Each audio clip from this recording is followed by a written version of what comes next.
Assalamualaikum warahmatullahi wabarakatuh. Selamat pagi dan selamat datang di channel YouTube saya.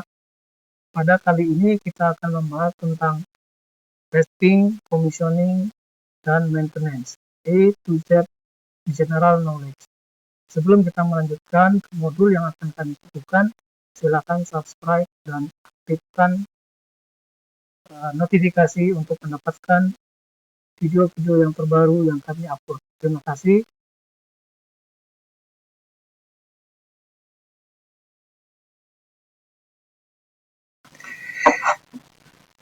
Oke, kita lanjutkan dengan modul kita pada hari ini, yaitu testing, commissioning, and maintenance. Ini adalah bab pertama atau part 1, yaitu A to Z General Knowledge. Introduction. Secara definisi dari kata benda, trial atau the quality of something. Jadi testing itu adalah the trial of the quality of something. Sedangkan berdasarkan dari verb atau used to with the object, ini yang berarti to subject to test or of any kind. Kemudian verb without object, ini berarti they undergo a test or trial to perform a test. Sedangkan testing di dalam construction itu melibatkan dari beberapa disiplin seperti QA and QC. Jadi actual disiplin yang mempunyai fokus yang berbeda. Quality assurance itu dia lebih preventing defect, jadi dia tidak prevention terhadap defect dari suatu produk atau hasil, sehingga dia memastikan dengan cara pendekatan, teknik, metode, proses, dan desain untuk proyek yang diimplementasikan secara benar. Sedangkan quality control adalah mengidentifikasi. Jadi assurance itu adalah prevention, sedangkan quality control itu adalah mengidentifikasi defect dan meyakinkan bahwa pendekatan, teknik, metode, dan proses yang didesain untuk proyek itu diikuti dengan benar. Jadi di sini kita sudah bisa melihat perbedaan QA and QC. Kemudian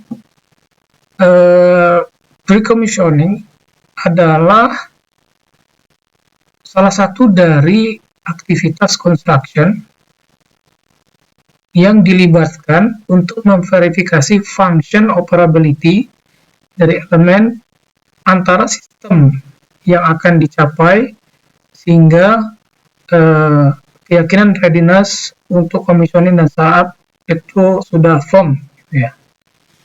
Nah, kemudian apa sih yang dimaksud dengan commissioning? Commissioning yaitu adalah suatu aplikasi yang terintegrasi yang diset berdasarkan teknik engineering, prosedur, bagaimana cara mengeceknya, terus menginspect, testing every operational komponen di dalam project, itu mulai dari individual sampai dengan sistem yang sangat kompleks. Jadi dari definisi ini sudah kita bisa memberikan gambaran bahwa perbedaan QC dan aktivitas pre-commissioning dan aktivitas commissioning. Selanjutnya, berikut di slide ini adalah common sequence. Common sequence di dalam suatu APCCIC.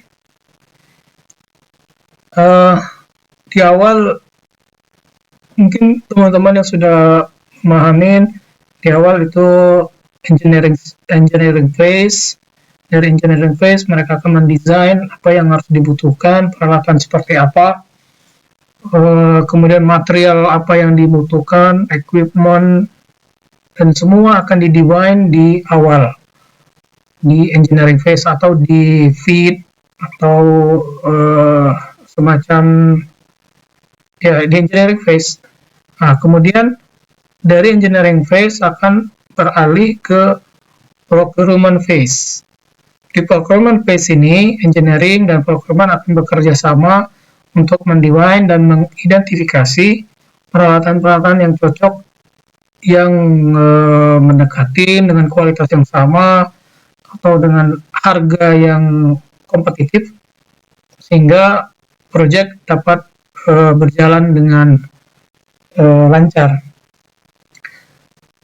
Setelah sequence dari E and P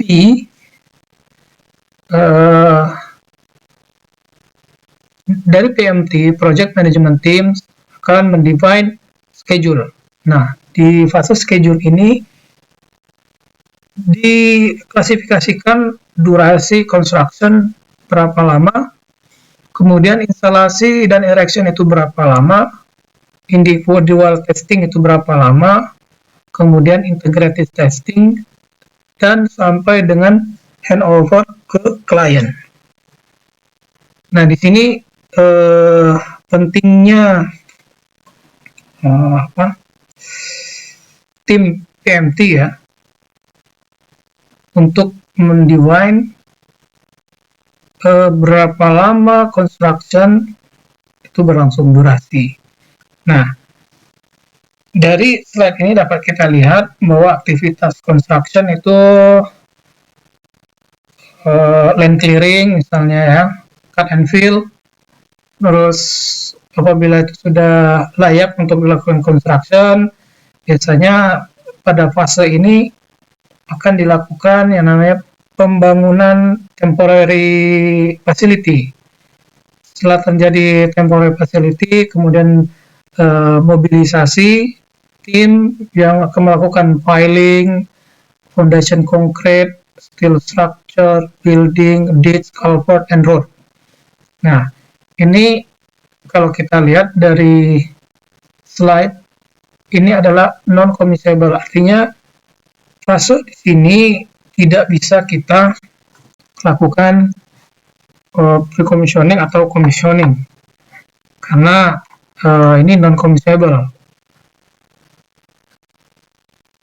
Seperti yang dijelaskan di slide awal, dia hanya akan sampai dengan mungkin QA/QC saja. Ini tidak ada parameter yang bisa kita lakukan testing secara individual seperti halnya pre-commissioning. Kemudian fase selanjutnya di dalam EPCIC yaitu installation and erection. Nah, ini lebih ke piping and mechanic.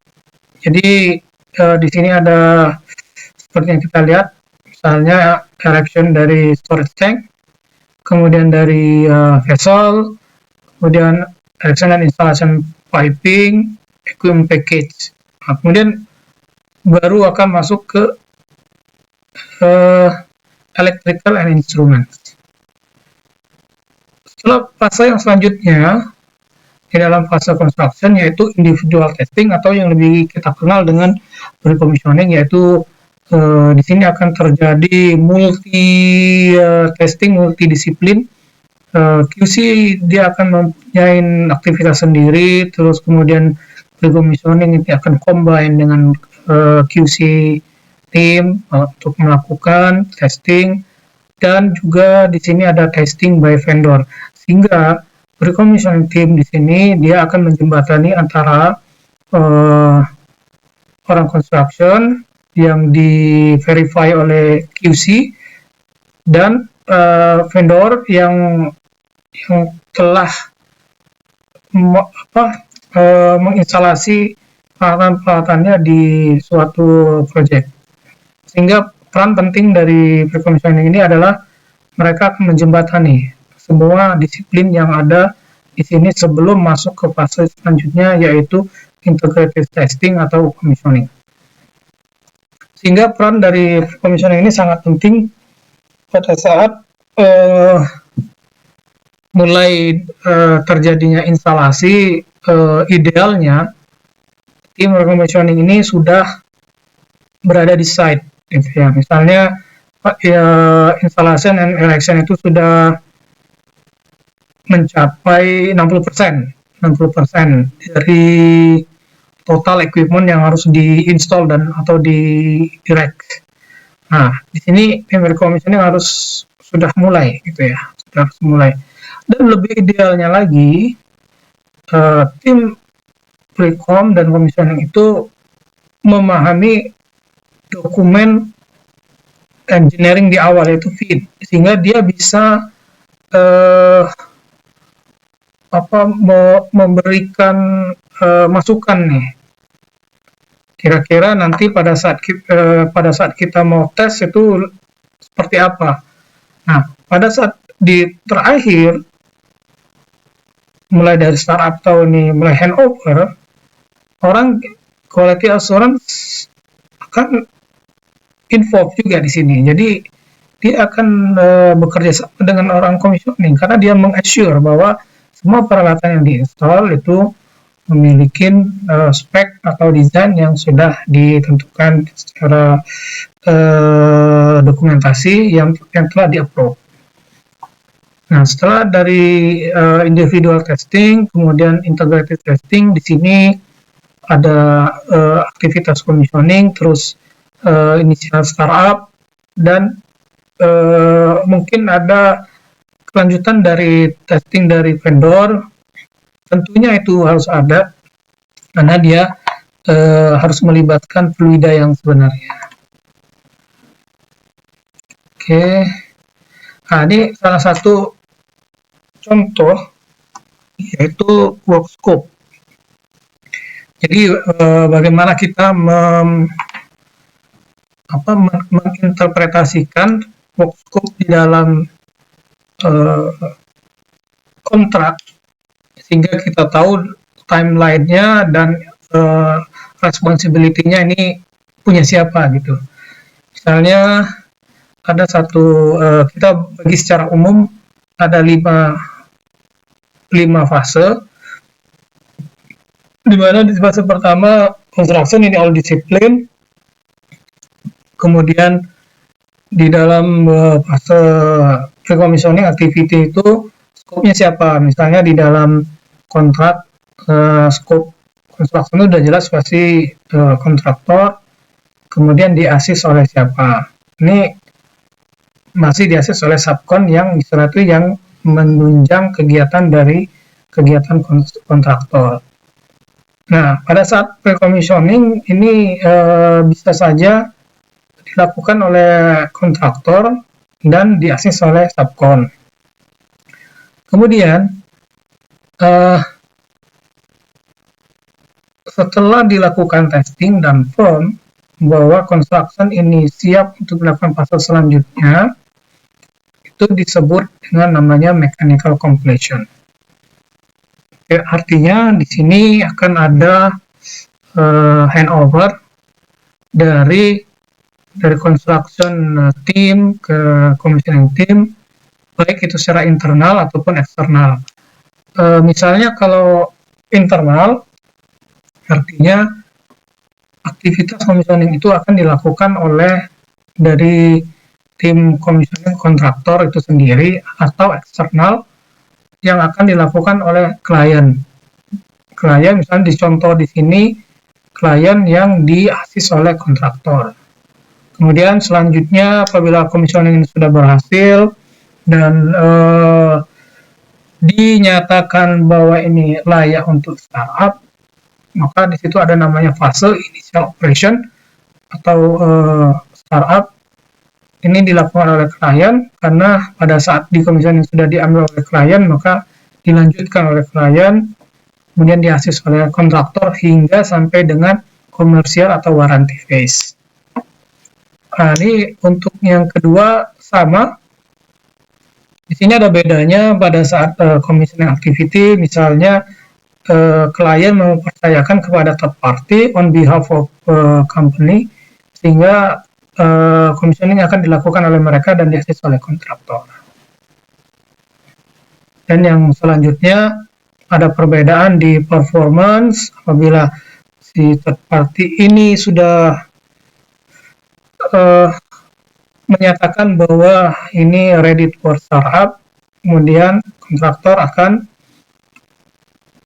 tidak involved di dalam performance atau road to operation, sehingga klien dan third party lah dan dibantu sebagai second atau third layer-nya ASIS, kontraktor akan ikut dalam tim third party sebagai ASIS. Oke.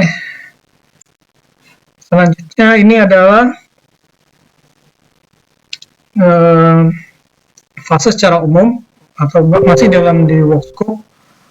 Jadi kontraktor side atau completion standard itu akan memiliki beberapa fase seperti ini. DAC yaitu disiplin acceptance certificate, artinya di sini pada fase construction. Kemudian di sini ada interface antara construction dan commissioning, sehingga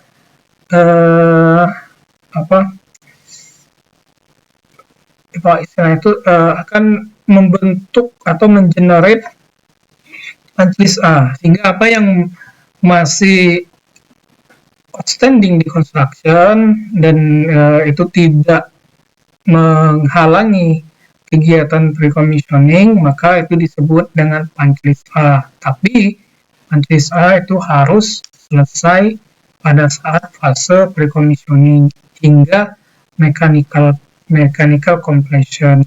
Nah, di mechanical completion itu kita sebut namanya MCC, Mechanical Completion Certificate. Nah, sedangkan semua aktivitas yang outstanding dan bisa dilakukan pada saat fase commissioning itu disebut dengan punch list B. Punch list B ini harus selesai atau diselesaikan pada saat fase pre-commissioning. Artinya punch list B itu tidak mengganggu dan atau bisa diselesaikan pada saat dilakukannya commissioning. Berbeda halnya misalnya dengan ternyata ada kabel yang belum di-pooling, itu tidak bisa dimasukkan kategori punch list B, itu harus diselesaikan di construction phase. Nah, berbicara tentang kabel tadi, misalnya kabel tersebut belum dikasih tagging atau belum di marking, nah itu bisa dikategorikan punch list A. Dikatakan punch list A. Sebelum di testing, kita harus meyakinkan bahwa kabel tersebut adalah sesuai dengan tagging yang akan kita testing. Kemudian di sini ada istilah-istilah RFCC, yaitu di sini Ready for Commissioning Certificate. Kemudian RFSU, Ready for Startup.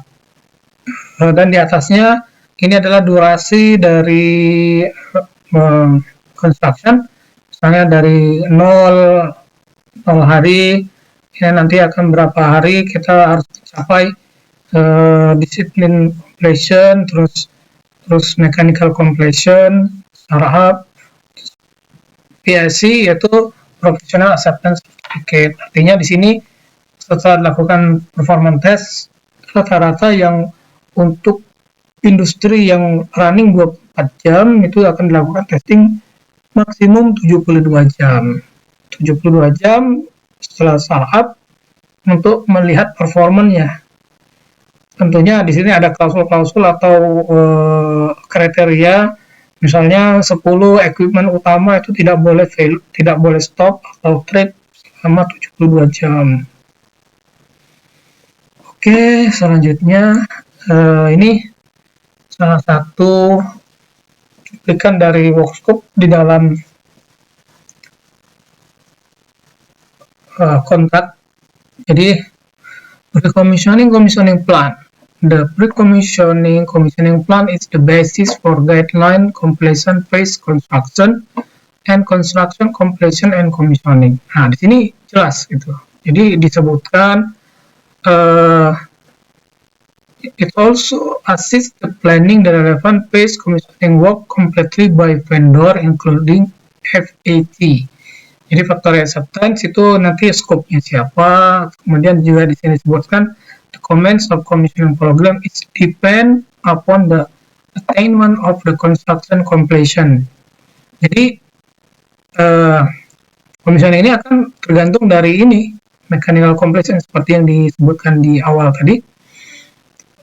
Dengan milestone-nya kita menentukan sistem dari subsistemnya, misalnya construction completion atau mechanical completion milestone. Nah, ini will be trigger commissioning activity. Kalau ini belum selesai, activities commissioning itu tidak akan bisa. In many instances, there's a difference between the activity undertaken across the various commissioning phase. Detail level 3, misalnya, jadi di planningnya itu didetailkan sampai level 3, nah gitu. Nah, interpretasi dari apa yang disebutkan di kontrak tadi itu seperti ini, yang seperti yang sudah kita jelaskan di slide sebelumnya. Jadi misalnya MC itu 3 bulan, maksudnya dari MC ke Operational Acceptance Certificate itu 3 bulan. Jadi di dalam selama 3 bulan ini nanti ada tim khusus Integrated Commissioning Team yang berisi dari company dan klien, yang disupport oleh kontraktor. Nah, jadi mereka akan melakukan kegiatan ini nih, commissioning dan startup ini. Nah, itu interpretasi dari work scope atau kontrak yang kita sebutkan tadi.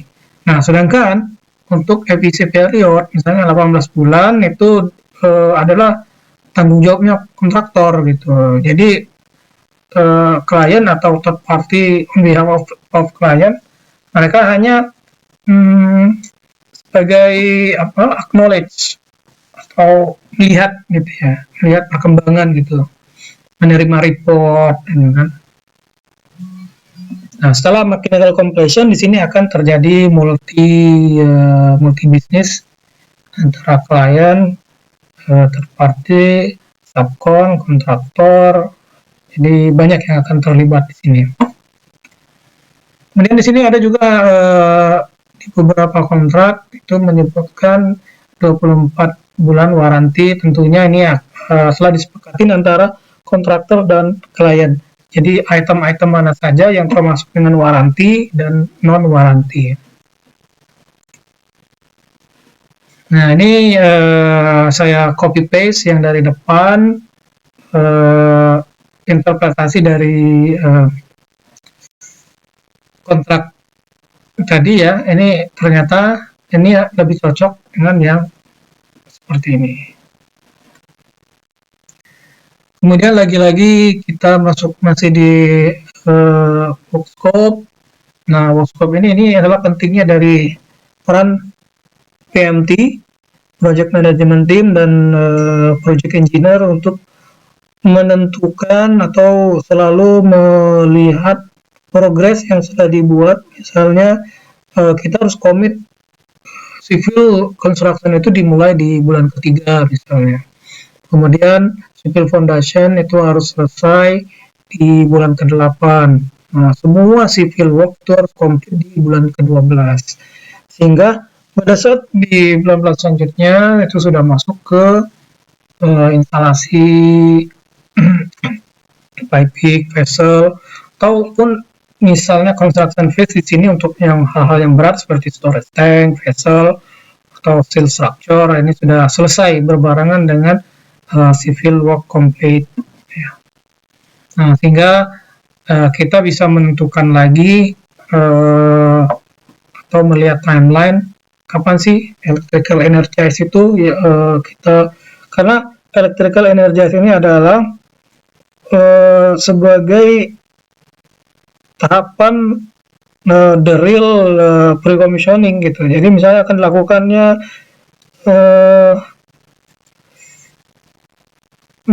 motor soloran gitu. Nah, kalau kita tanpa ada electrical source, kita tidak akan melakukannya. Misalnya kita akan melakukannya menggunakan temporary power, bisa saja, tapi ini akan memakan waktu 2 atau 3 kali aktivitas ini karena kabel yang tadinya kita lepas terus kita pasang, misalnya motor tersebut kita harus ngecek rotasinya, artinya kan kita harus mengulang-ulang lagi gitu. Nah, di sini pentingnya project engineer dan PMT untuk selalu melihat atau stick to schedule, sehingga sebagai pengontrol di lapangan, kamu harus mencapai dengan milestone yang sudah ditentukan. Nah, apabila electrical energization sudah masuk, nah kita bisa menentukan nih misalnya di bulan ke-15 PLC dan DCS itu testingnya harus sudah siap.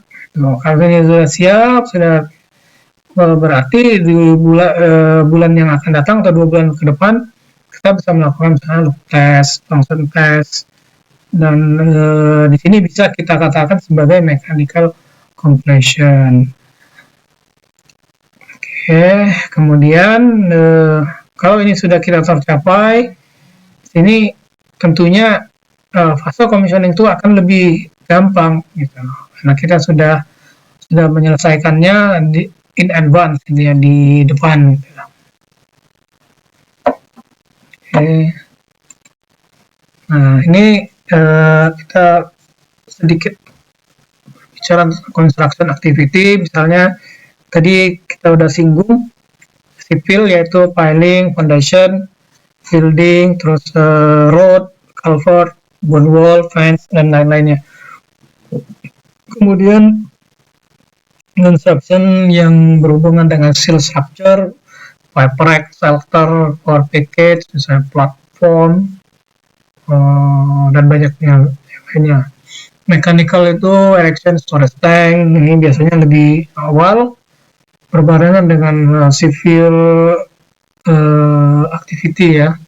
Kemudian vessel, pump, compressor. Nah, piping ini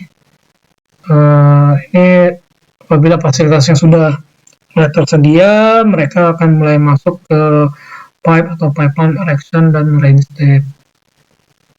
Nah, sedangkan untuk electrical dan instrumen ini agak sedikit harus strict ini, karena ada beberapa electrical dan instrumen itu membutuhkan galian. Nah, di fase mana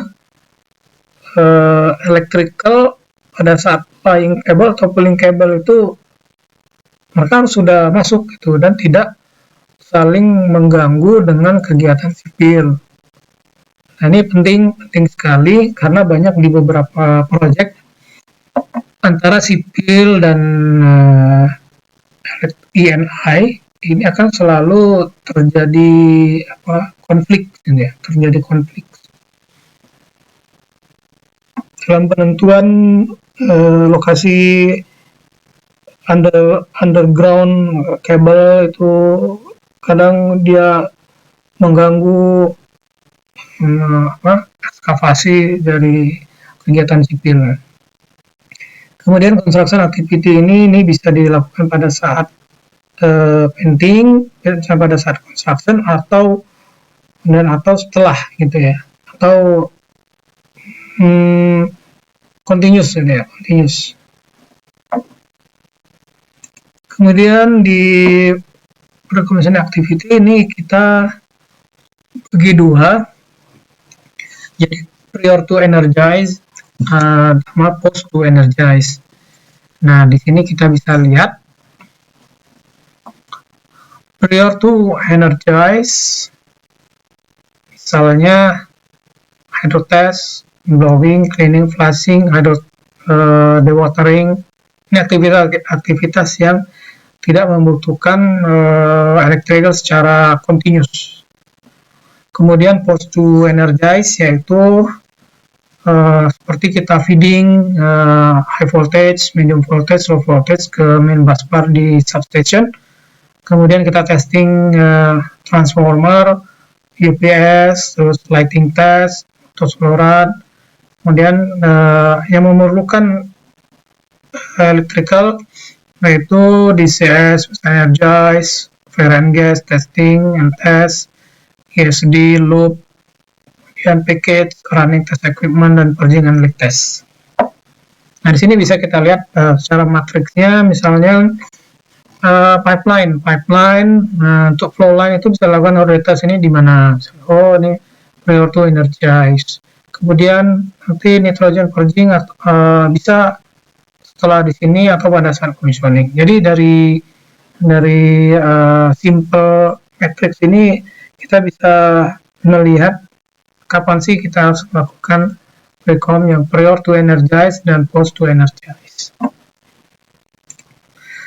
Kemudian lanjut dengan pre-commissioning activity, misalnya apabila setelah di electrical energizing,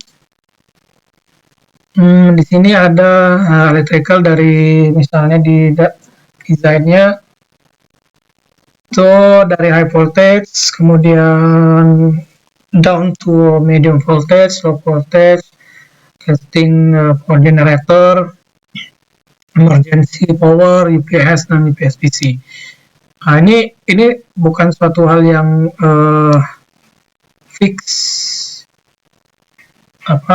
steps. Ada juga di beberapa industri dia melakukan UPS DC test itu di awal. Karena dari UPS DC ini ada ketergantungannya panel-panel misalnya di switchgear, high voltage dan medium voltage itu terhadap UPS DC. Kemudian control system misalnya bisa dilakukan pressure control, DCS, ESD, flare gas, dan local control panel. Nah, dari utility ini HVAC system, fire water, utility, instrumen RPK, dan fresh water. Ini kita masuk ke commissioning dan initial startup. Di sini ada beberapa step atau activity, misalnya sistem functional test. Nah, di sini functional test jadi sebagai final sequence untuk kesuksesannya dari commissioning activity itu. Di sini akan dilakukan functional test, misalnya emergency shutdown. Nah, ini level multi levelnya dari level 1, 2, 3, 4 atau kebalikannya 4, 3, 2, 1 ya. Kemudian control system, open close, misalnya low level, low alarm, apakah ini akan trigger local shutdown atau proses shutdown. Kemudian proses activity yang memiliki sequence yang diregulasi oleh instrument device through instrument control system, sehingga ini bisa menghandle sistem yang lebih complicated atau robust process control. Kemudian ada lagi aktivitas dari commissioning atau initial startup, yaitu chemical atau catalyst force field.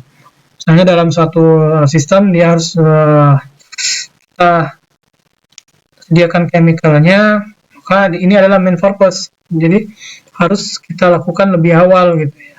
Lebih awal, jadi first fill ini bagian dari initial operation, karena pada saat startup kan kita tidak mungkin kita butuh chemical ini baru kita isi gitu. Jadi kita sudah merencanakan sesuai dengan desain chemical apa yang dibutuhkan atau katalis apa yang dibutuhkan. Kemudian selanjutnya yaitu start dan establish utility. Jadi sebelum kita melakukan startup, ada beberapa unit yang harus kita persiapkan seperti plan air dan instrument air system. Karena tanpa dengan plan air dan instrument system kita tidak bisa mengoperate peralatan instrumentasi yang ada di field yang entah itu air operated ataupun tentunya ya air operated ya. Kemudian water system seperti fire water, portable, ini sangat penting sekali. Sangat penting sekali ya. Kalau fire water itu adalah suatu syarat sebelum kita melakukan startup. Nanti itu akan masuk di dalam fase yang namanya PSSR atau syarat syarat layaknya beroperasi suatu industri. Nah, kemudian di potable water ini misalnya kita butuhkan untuk pertama kali memberikan initial level di suatu vessel apa ya, untuk startup jadi atau mendilution chemical itu tadi ya. Selanjutnya yaitu fire water system sudah kita sebutkan tadi. Nitrogen system evaporable, kalau tidak ada ya kita menggunakan portable. Kemudian flaring system juga apabila sistem itu mempunyai sistem flare. Ada juga yang industri yang tidak mempunyai flare seperti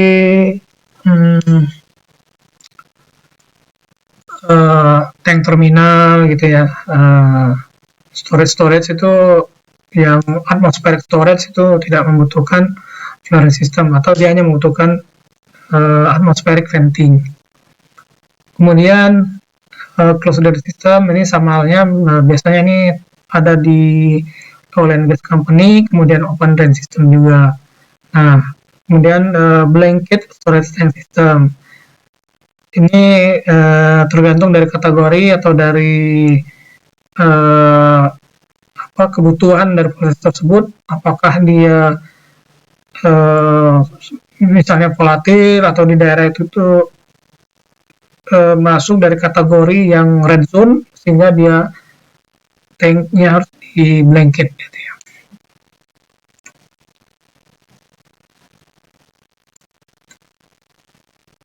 Oke. Kemudian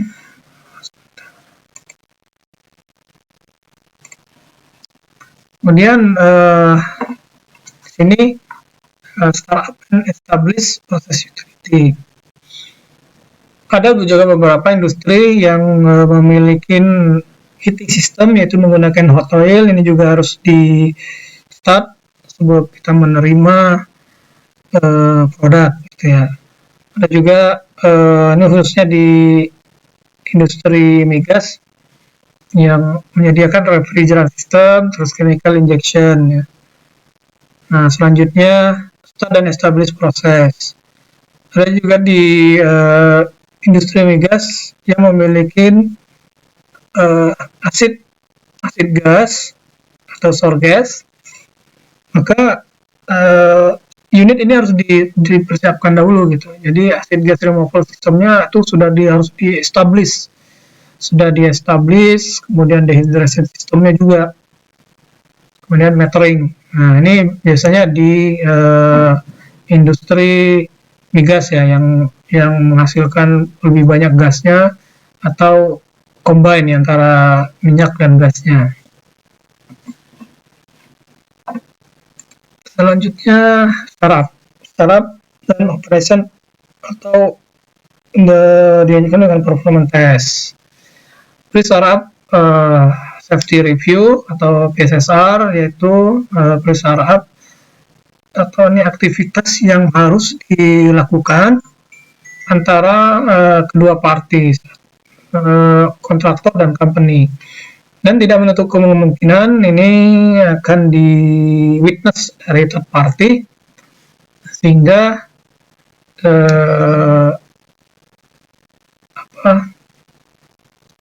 akan dilakukan live audit gitu ya. Nah, ini bagian dari next milestone dalam suatu project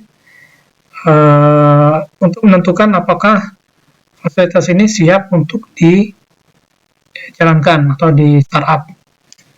Sehingga pada saat kita di sini ngambil contoh di migas ya, kita apakah ini layak fasilitas ini untuk first fill hydrocarbon fluid.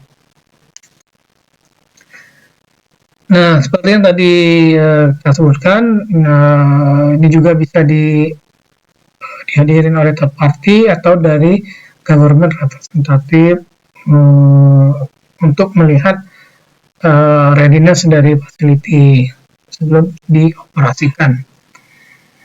Kemudian first in hydrocarbon fluid.